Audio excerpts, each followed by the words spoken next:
Hello. Gravitation के discussion को आगे बढ़ाते हुए टॉपिक है force of attraction between a hollow spherical shell.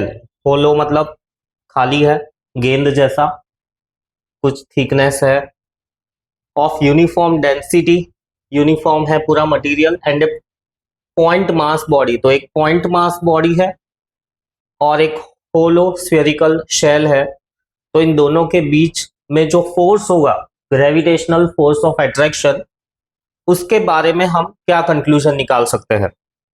तो पहला पॉइंट है कि point mass is situated outside the shell. Shell के बाहर है पॉइंट मास। तो फोर्स ऑफ अट्रैक्शन कितना होगा? न्यूटन्स लॉ ऑफ ग्रेविटेशन देखा हमने।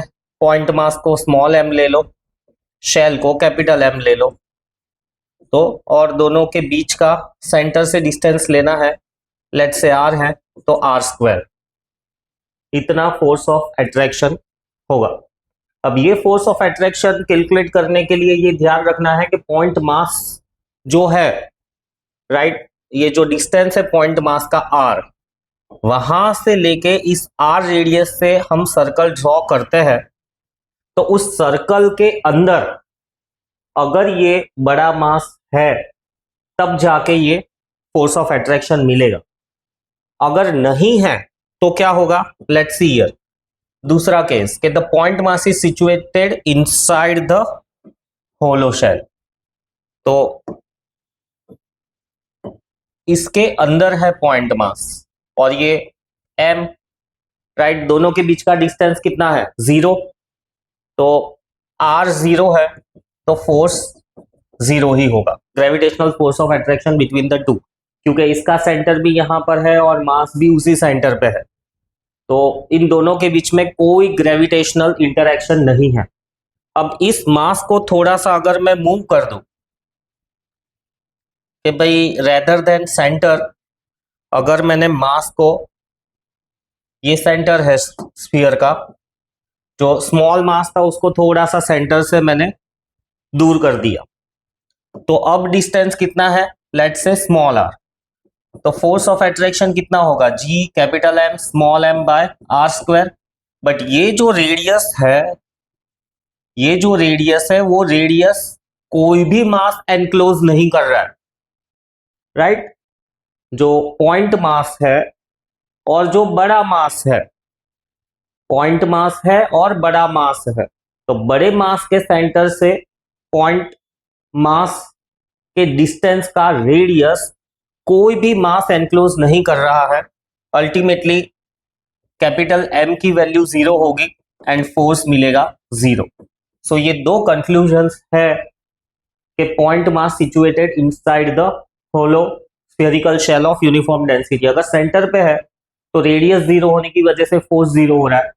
सेंटर से थोड़ा सा दूर है, लेकिन जो दूरी है उस रेडियस का जो सर्कल हम बना रहे हैं या स्फीयर बना रहे हैं, वो स्फीयर जो गिवन मास है उसको एनक्लोज नहीं कर रहा है। तो ultimately mass will be 0 and force will be 0। ये इसके बारे में डिस्कशन आगे भी है। सो क्या कंक्लूजन निकाल सकते हैं हम? The gravitational force on the point mass body situated outside the hollow spherical shell of uniform density will be the same as the entire mass of the spherical shell is concentrated at its center। so इसको हम ऐसे point mass लेके ही consider करेंगे, क्योंकि ये जो mass है within the capital M के जो इन्फ्लुएंशियल स्फीयर कह दो उसके अंदर आ रहा है। तो इसको तुम इतना बड़ा गिनो या पॉइंट मास गिनो, एक ही बात है। दूसरा point, the gravitational force on the point mass body which is situated inside the hollow spherical shell of uniform density will be 0। और 0 क्यों होगा? ये दो कंडीशंस मैंने तुमको बताई। Next, gravitational shielding. शील्डिंग का मतलब होता है कि प्रोटेक्शन।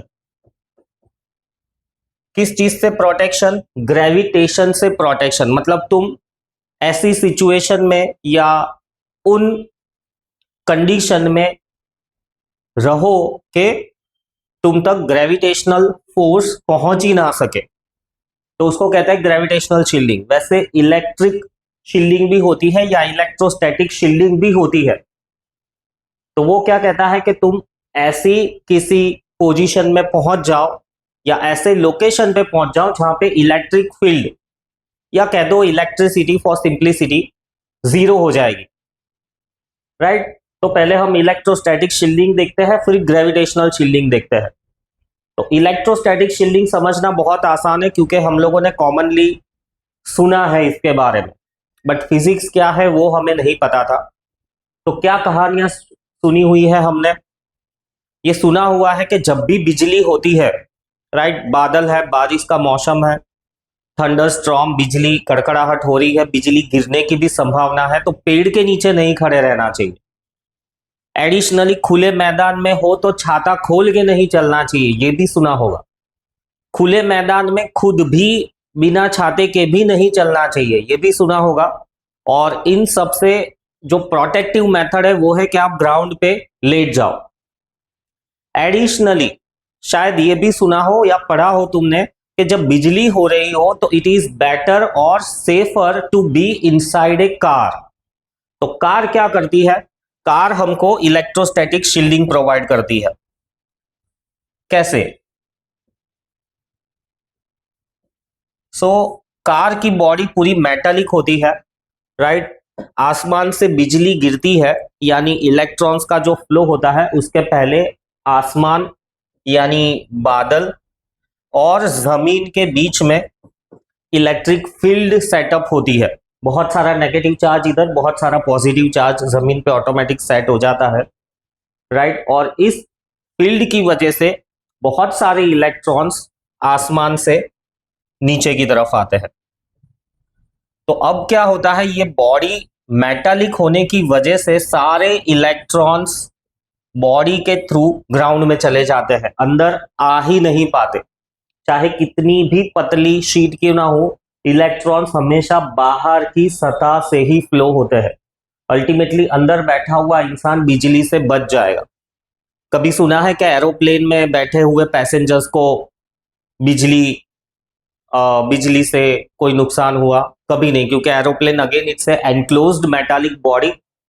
सो अंदर इलेक्ट्रिक फील्ड हो जाती है जीरो, और इलेक्ट्रिक फील्ड जीरो हो जाने की वजह से अंदर कोई शॉक या इलेक्ट्रिसिटी की वजह से होने वाला नुकसान नहीं होगा। इसको हम कहते हैं electrostatic shielding, protecting ourself from the electric field या इलेक्ट्रिसिटी। इलेक्ट्रोस्टैटिक शील्डिंग के लिए एनक्लोज्ड मेटालिक कंटेनर चाहिए। अब चाहे कंटेनर में एक आध दो छेद हो, कोई फर्क नहीं पड़ता है, जाली जाली वाला भी हो, जैसे मैं खड़ा हूं और मेरे आसपास पिंजरा है, राइट, जैसे बर्ड्स का पिंजरा होता है वैसा पिंजरा है तो भी चलेगा। कोई भी बिजली या इलेक्ट्रिसिटी से होने वाला नुकसान नहीं होगा। इसको कहते हैं इलेक्ट्रोस्टैटिक शील्डिंग। सारी इलेक्ट्रिक फील्ड बॉडी में से पास हो जाएगी, इलेक्ट्रिसिटी बॉडी से पास हो जाएगी, अंदर जो भी ऑब्जेक्ट है वो इलेक्ट्रिसिटी के इंपैक्ट से बच जाएगा। तो क्या ऐसा ही पॉसिबल है ग्रेविटेशन के केस में? ग्रेविटेशन के केस में ऐसा कुछ भी पॉसिबल नहीं है। कैसे? अब जैसे कि समझ लो तुम यहां पर हो, अभी जो पिछले वाला केस डिस्कस किया, और ये जो स्फीयर है उसका भी सेंटर यहीं पे है। अब स्फीयर और तुम्हारे बीच में ग्रेविटेशनल फोर्स तो जीरो रहेगा। क्यों? क्योंकि रेडियस जीरो है, तो अल्टीमेटली ग्रेविटेशनल फोर्स भी जीरो है। लेकिन अगर आसपास में दूसरी कोई बॉडी है तो उसके साथ तो ग्रेविटेशनल फोर्स होगा ही होगा। लेट्स से ये बॉडी है कैपिटल एम, तो उसके साथ साथ तो फोर्स होगा ही होगा, राइट। तो किसी कंडीशन की वजह से इस बॉडी के साथ में ग्रेविटेशनल फोर्स जीरो है, बट दूसरी बॉडी से बचने का, दूसरी बॉडी के ग्रेविटेशनल फोर्स ऑफ अट्रैक्शन से बचने का कोई सॉल्यूशन या कोई उपाय नहीं है। Let's read this. Gravitational shielding, although the gravitational force on a body placed inside the spherical shell is zero, ये हमने देखा, due to the shell, but the shell cannot protect the body placed inside the shell from the gravitational force exerted by the bodies lying outside the shell. Therefore the gravitational shielding is not possible. तो gravitational shielding possible नहीं है, electrostatic shielding possible है। Next है superposition principle. Superposition principle already vectors में देखा हुआ है, फिर से एक और बार, राइट। वेक्टर में भी फोर्सेस के सुपरपोजिशन को डिस्कस किया था, तो यहां पे भी फोर्स का ही सुपरपोजिशन है ग्रेविटेशनल फोर्स की वजह से। सो ये भी एक जनरल टॉपिक ही है, कहीं पे भी एप्लीकेबल है और आगे भी बहुत काम में आएगा। इसका एक छोटा फॉर्मेट हम लोगों ने vector form of Newton's law of gravitation में देखा। So once again, X axis, Y axis, I cap, J cap, right. So let say हमारे पास में बहुत सारे छोटे छोटे मासेस है या बड़े भी मासेस है, कोई फर्क नहीं पड़ता। To make it more simple, मैं 3 मास ले लेता हूं और एक और मास है m, राइट। अब प्रिंसिपल अप्लाई करते हुए मुझे ये ढूंढना है कि मास m पे कितना फोर्स लगेगा। What will be the force experience by the mass m due to multiple masses. इसी को हम कहते हैं सुपरपोजिशन प्रिंसिपल। मल्टीपल मासेस, हमारे केस में मैंने 3 मास लिए हैं। Let us see this. The resultant gravitational force of force F acting on a particle due to number of point masses is equal to the vector sum of the forces, vector sum of the forces exerted by the individual masses on the given particle. So इसकी वजह से, ये तीनों मास की वजह से मास m पे force कितना होगा। सो जो फिगर है उसको कंप्लीट करते हैं। इसका पोजीशन वेक्टर r1, राइट, इसका पोजीशन वेक्टर r2, इसका पोजीशन वेक्टर r3 और इसका पोजीशन वेक्टर लेट से r0, m0 ले लेते हैं इसको। तो as per the rule vector sum होगा इंडिविजुअल मास की वजह से लगने वाले फोर्स का वेक्टर सम होगा। सो उसको अगर मैथमेटिकली लिखे तो force on 0 will be equal to force on 0 due to 1, force on 0 due to 2, force on 0 due to 3 and so on. ये सुपरपोजिशन प्रिंसिपल है। अब इसको एक्सपांड करके भी देखते हैं सो दैट वेक्टर भी रिवाइज हो जाए। सो एक्सपांड करने के लिए सबसे पहले F01 हम ढूंढते हैं। कितना आएगा F01? G M1 M2 और डिस्टेंस कितना होगा 1 से लेके 0 तक का। तो 1 से लेके 0 तक का डिस्टेंस यानी जो वेक्टर है उसका मॉड्यूलस वो हमको स्केलर दे देगा, उसका स्क्वायर। और डायरेक्शन क्या होगा? फोर्स ऑन 0 ड्यू टू 1, तो डायरेक्शन होगा 1 से 0 तक, 1 से 0 तक, इसी डायरेक्शन में फोर्स होगा।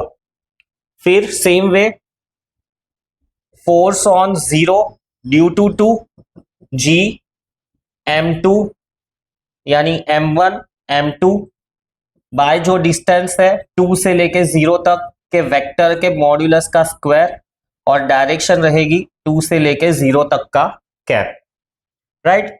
सेम वे हम force on 0 due to 3 G, पहला मास है M3, दूसरा मास है M0, पोजीशन वेक्टर होगा 3 से लेके 0 तक का, उसका स्क्वायर और 3 से लेके 0 तक का कैप, डायरेक्शन होगा। क्योंकि वेक्टर क्वांटिटी है तो ये हो गया मैग्नीट्यूड, ये हो गया उसका डायरेक्शन, यानी overall this expression becomes a vector quantity. Force का डायरेक्शन, फोर्स का डायरेक्शन कौन सा होगा? अगर मैं ये M0 के लिए फोर्स का डायरेक्शन ड्रॉ करूं तो M0 के लिए फोर्स का डायरेक्शन होगा 10 के लिए होगा ऐसा, या ऐसे भी ड्रॉ कर सकते हो कि 0 फोर्स ऑन 0 ड्यू टू 1, 0 को M1 की तरफ खिंचाव फील होगा। वैसे ही इस डायरेक्शन में होगा force on 0 due to 2, force on 0 due to 3, और इन सब के बीच के एंगल्स दिए हुए हैं, तो फोर्सेस को रिजॉल्व करके फिर तुम आगे कैलकुलेशन कर सकते हो। अब ये जो लिखा F01, 02, 03, इसको और कंसाइज फॉर्म में हम लिख सकते हैं। So let us write down F01 की वैल्यू G, राइट। M0 सब में कॉमन है, तो M0 में कॉमन निकाल देता हूं। अब बचा हुआ part M1 by R10 vector का स्क्वायर, R10 का कैप, प्लस M2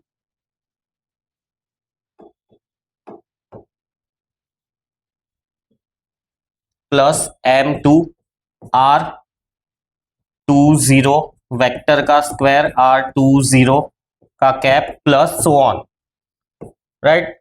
इसको फर्दर ऐसे भी लिख सकते हैं, एक्सपांड करके एग्जैक्टली वेक्टर टर्म्स में, G M0, right, M1 upon R10 यानी R0 माइनस R1 उसका स्क्वायर, और R10 कैप का मतलब R0 minus R1 vector upon its modulus. Cap का जो फॉर्मूला है vector upon its modulus, plus M2 upon, इसको एक्सपांड करते हैं तो R0 माइनस R2 मॉड्यूलस का स्क्वायर, और R20 कैप का मतलब R0 minus R2 vector upon its modulus,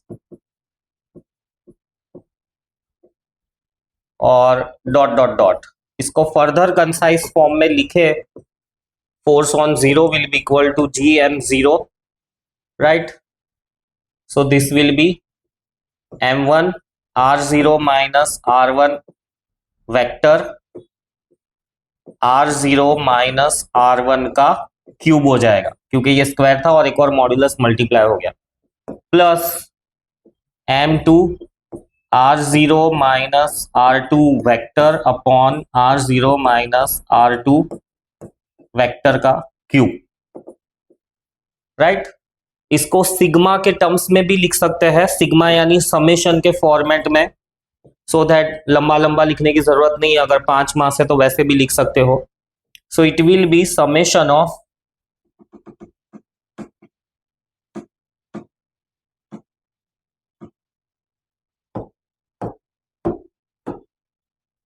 so it will be force on 0 will be equal to GM0 summation of MI R0 minus RI vector R0 minus RI, इस vector का modulus उसका cube, and I starts from 1 and I belongs to natural numbers. ये general notation हो गया superposition principle का।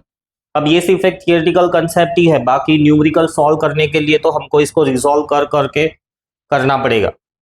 मतलब के modulus यानी कि जो फोर्स है उसका मैग्नीट्यूड और डायरेक्शन अलग अलग ही कैलकुलेट करते हैं, बट ये एक थियोरेटिकल प्रिंसिपल है।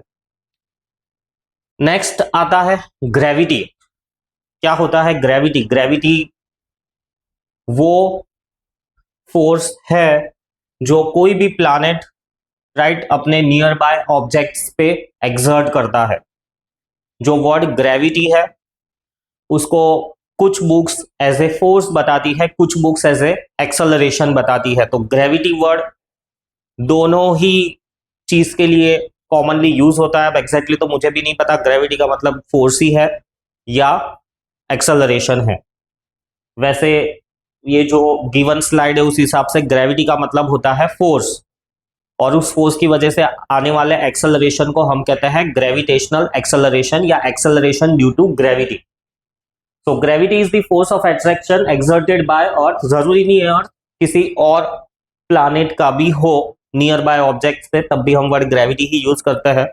ऐसा तो नहीं है कि भाई मून के खिंचाव के लिए हम कोई दूसरा वर्ड डिस्कवर किया हुआ है, या सन के ग्रेविटेशनल पुल के लिए कोई नया वर्ड डिस्कवर किया हुआ है। कॉमन वर्ड ही है ग्रेविटी, बट क्योंकि हम अर्थ पे रहते हैं तो अर्थ के रिस्पेक्ट में ही हम हमारी पढ़ाई करते हैं। So gravity is a force of attraction exerted by the earth towards its center. Towards its center, बहुत इंपॉर्टेंट वर्ड है ये, towards its center, ये रहा centre, lying on or near the surface of the earth, on the earth और nearby to the earth. nearby में कितना nearby? as per the science nearby यानी वो कितना भी दूर हो, बट अर्थ की वजह से उसको ग्रेविटी यानी अट्रैक्टिव पुल तो फील होगा ही होगा, भले डिस्टेंस ज्यादा होने की वजह से वो फोर्स काफी कम होगा, बट होगा जरूर। चाहे तुम प्लूटो ले लो, चाहे तुम अपने मिल्की वे से बाहर दूसरी कोई गैलेक्सी का ऑब्जेक्ट ले लो, ग्रेविटेशनल फोर्स होगा जरूर, भले वो बहुत बहुत बहुत कम है, but as per physics, as per law, gravitational force होगा for sure. So gravity is merely a special case of gravitation and it's also called Earth's gravitational pull. So we call the gravitational pull as a gravity. Gravity और gravitational force के बीच में क्या difference है, ये line तुमको clearly समझ में आनी चाहिए कि अर्थ के ग्रेविटेशनल पुल को हम एक स्पेशल नाम देते हैं ग्रेविटी। वैसे तो मैंने कहा कि ग्रेविटी एक जनरल वर्ड भी है, but it depends from books to books, teachers to teachers, कि वो उस वर्ड को कैसे यूज करते हैं। कंफ्यूज नहीं होना है, जो क्वेश्चन है या जो सिचुएशन है उस हिसाब से समझ लेना है कि ग्रेविटी का मतलब ग्रेविटेशनल फोर्स है या ग्रेविटी का मतलब एक्सेलरेशन है। वो तुम्हें जो भी क्वेश्चन या डिस्क्रिप्शन दिया हुआ है उसको लेकर समझ लेना है। नेक्स्ट हम देखते हैं एक्सेलरेशन ड्यू टू ग्रेविटी, कि भाई अर्थ है तो अर्थ के ऊपर, अर्थ पे, अर्थ पर या अर्थ के ऊपर कोई भी ऑब्जेक्ट है तो उसको कितना एक्सेलरेशन फील होगा अर्थ के ग्रेविटेशनल पुल की वजह से। So with reference to this figure, right, simple condition रखते हैं, ना तो ऑब्जेक्ट को हम ऊपर रख रहे हैं अर्थ के, यानी ना स्काई में है ऑब्जेक्ट, ना तो ऑब्जेक्ट अर्थ के अंदर है, वो वाले केस इसके बाद में। ये एक सिंपल केस है कि भाई अर्थ के सरफेस पे यहां पर एक ऑब्जेक्ट है, लेट्स से कोई इंसान है ऑफ द मास m, तो ये कितना ग्रेविटेशनल पुल एक्सपीरियंस करेगा अर्थ की तरफ, right. So as per the Newton's law of gravitation, g m1 which is the mass of the object, m2 mass of the earth, और दोनों के बीच का डिस्टेंस है r, radius of the earth, क्योंकि अर्थ है तो मैंने r e ले लिया, रेडियस ऑफ द अर्थ का square. But from the general equation of the force हमको ये भी पता है कि फोर्स तो हमको m a से मिलता है, तो ग्रेविटेशनल फोर्स बोलो उसको अगर हम F is equals to M A, जो जनरल इक्वेशन है फोर्स का, उसके साथ में अगर कंपेयर करते हैं तो हमको मिलता है G M M by radius of the Earth का square is equals to M A, M M gets cancelled, acceleration due to gravity is G M by R E square. ये सारी की सारी चीजें कांस्टेंट है, capital G constant 6.67 into 10 to the power -11 newton metre square per KG square, mass of the Earth constant है, radius of the Earth constant है which is 6400 kilometres, या इसको 6.4 into 10 to the power 6 metres ऐसे भी याद रखो। Mass of the earth की value 7.4 into the power 22 kg. This is the value of mass of the earth. अब ये सारी वैल्यूज इसमें सब्स्टिट्यूट करोगे तो तुमको एक्सेलरेशन ड्यू टू ग्रेविटी मिलेगा 9.8 मीटर्स पर सेकेंड स्क्वायर। फिर एक और चीज है इसके अंदर, वो है कि एक्सेलरेशन ड्यू टू ग्रेविटी का definition. So what is acceleration due to gravity? So ये वाला इक्वेशन लेते हैं हम, F is equals to G mass of the Earth, mass of the object, radius of the Earth का square, right. So F is equals to, ये वाला जो part है ये है small g, acceleration due to gravity, जिसको हम small g से रिप्रेजेंट करते हैं, इनटू m। सो यहां पर ये एक एजम्पशन ले कि if mass is 1 kg, if mass is 1 kg, which implies that F will be equal to g, यानी g is gravity is, words में लिखे तो ग्रेविटी या तो acceleration due to gravity, acceleration due to gravity is the force experienced by object of mass 1 kg on the surface of earth। ये हो गया acceleration due to gravity का definition. Same way हम acceleration due to gravity on moon भी निकाल सकते हैं, और हमारे नॉलेज से जो प्रीवियसली पढ़ा हुआ है, 9th में तुमने पढ़ा होगा कि gravity on moon is 1/6 the gravity on earth, तो ये प्रूव भी कर सकते हो, 1/6 of earth, ji on earth. तो ये एक चीज तुमको सेल्फ करनी है, ग्रेविटी ऑन मून ढूंढना है। ग्रेविटी ऑन मून ढूंढने के लिए या acceleration due to gravity on moon ढूंढने के लिए जी तो सेम ही रहेगा, mass of the moon, radius of the moon, और फिर जी ऑन अर्थ और मून दोनों का रेशियो लोगे तो 1/6 आएगा, right. So this will be your homework. Next class में डिस्कशन को आगे कंटिन्यू करेंगे।